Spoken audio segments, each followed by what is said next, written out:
एक बार बोल दीजिए शिव गुरु महाराज की जय।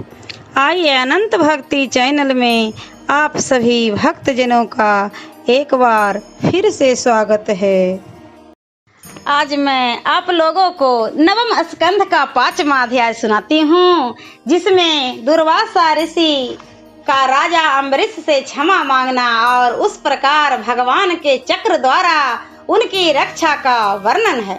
श्री सुखदेव जी बोले, हे राजा परीक्षित, जब भगवान ने इस प्रकार कहा तब चक्र से भयभीत दुर्वासा ऋषि वहां से चलकर शीघ्र ही राजा अम्बरीश के पास आए।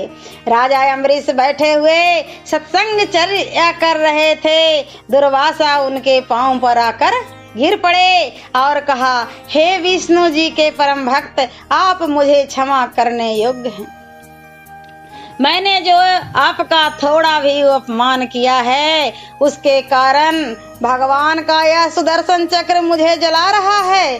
तब महर्षि दुर्वासा मेरे पांव पर आकर गिर रहे हैं। इस परम बोझ से राजा दब से गए। देखा तो समुचित भगवान का चक्र उनके पीछे पड़ा है। वे दुर्वासा जी के कष्ट से बहुत ही दुखी हो गए। उन्हें उन ऋषि की दयनीय अवस्था पर बड़ी ही दया आई। वे भगवान के सुदर्शन चक्र को शांत करने के लिए अनेक प्रकार से उनकी स्तुति करने लगे।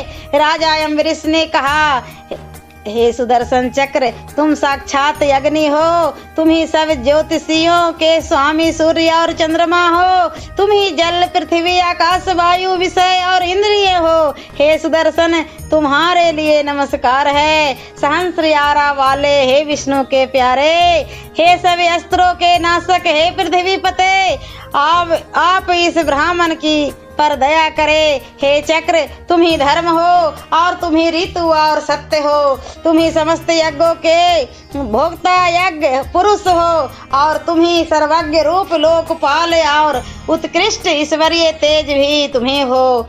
हे सुनाभ, तुम ही सब धर्मों के रक्षक, अधर्मी असुरों के धूमकेतु, त्रिलोक के रक्षक, निर्मल तेज वाले, मनु के तुल्य वेग वाले और आश्चर्य भरे कर्म वाले हो। तुम्हारे लिए नमस्कार है। मैं तुम्हारी स्तुति करता हूँ। हे सब प्राणियों के स्वामी, तुम्हारे ही धर्ममय तेज से बड़े महात्माओं के अंधकार दूर हो जाते हैं और उन्हें भगवान के परम दर्शन प्रकाश का दर्शन हो जाता है। तुम्हारी महिमा बड़ी ही दुर्लभ है और यह सब सत्य असत्य पर और अपर सब तुम्हारा ही रूप है। हे अजित, जब भगवान तुम्हें युद्ध में छोड़ देते हैं तब तुम दैत्य और दानवों की सेना में प्रवेश करके सदैव उनकी भुजाओं, उदर, जांग, पैर और गिरवाओं को काटते हुए शोभायमान दिख पड़ते हो।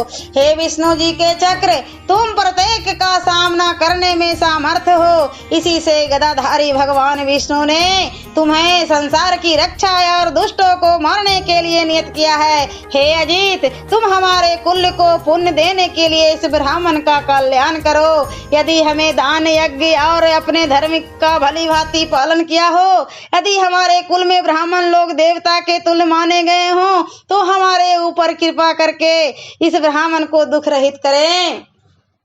यदि सब गुणों के आश्रय आदित्य भगवान हमारे सब प्राणियों को अपने ही समान जानने से प्रसन्न हो, तो इस ब्राह्मण का दुख नष्ट हो जावे। श्री सुखदेव जी कहते हैं कि जब राजा अम्बरीश ने इस प्रकार भगवान की स्तुति की, तब दुर्वासा ऋषि को सब ओर से जलाने वाला विष्णु जी का सुदर्शन चक्र शांत हो गया। दुर्वासा जी भगवान के छोड़े हुए उस अस्त्र के ताप से छूटकर सुख को प्राप्त हुए। उन्होंने राजा अम्बरीश को अनेक प्रकार से आशीर्वाद देकर कहा, हे राजन, तुम धर्मात्माओं में श्रेष्ठ और बड़े दयालु हो, तभी तो मुझे अपराध करने वाले का भी आपने इस प्रकार से परम उपकार किया है। सत्य है, महात्माओं के लिए कुछ भी दुष्कर नहीं है। भगवान की कृपा से उनके लिए सब कुछ आसान है। भला जिन भगवान केवल नाम को सुनकर पुरुष निर्मल हो जाते हैं। जिनके चरण कमल तीर्थ के तुल्य पवित्र करने वाले हैं, उनका दास होने पर शेष क्या रह जाता है, अर्थात कुछ नहीं। भगवान का भक्त सब प्रकार से भरा पूरा रहता है और सारी सिद्धियां हस्तगत रहती है। हे राजन, निश्चय ही आप बड़े दयालु हृदय के हैं, तभी तो मेरी दुष्टता को भूलकर आपने मेरे प्राण को बचाया है। हे परीक्षित, अब तक भी राजा अम्बरीश ने कुछ भी नहीं खाया था। वे दुर्वासा के लौटने की ही प्रतीक्षा में थे। जब इस प्रकार दौड़ धूप कर दुर्वासा वहां आए और भगवान के सुदर्शन चक्र से मुक्त हुए, तब उन्होंने ऋषि के पांव पड़कर अनेक प्रकार से संतुष्ट कराकर भोजन कराया।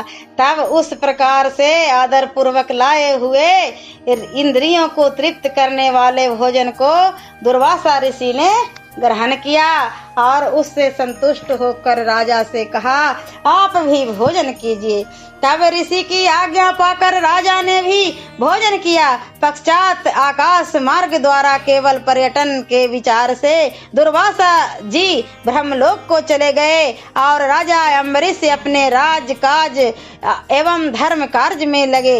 यद्यपि दुर्वासा जी को चक्र के भय से इधर उधर भागने में 1 वर्ष लग गया था, तो भी उतने समय तक राजा अम्बरीश पुनः उनके दर्शन की अभिलाषा से केवल जल पीकर ही रहते थे।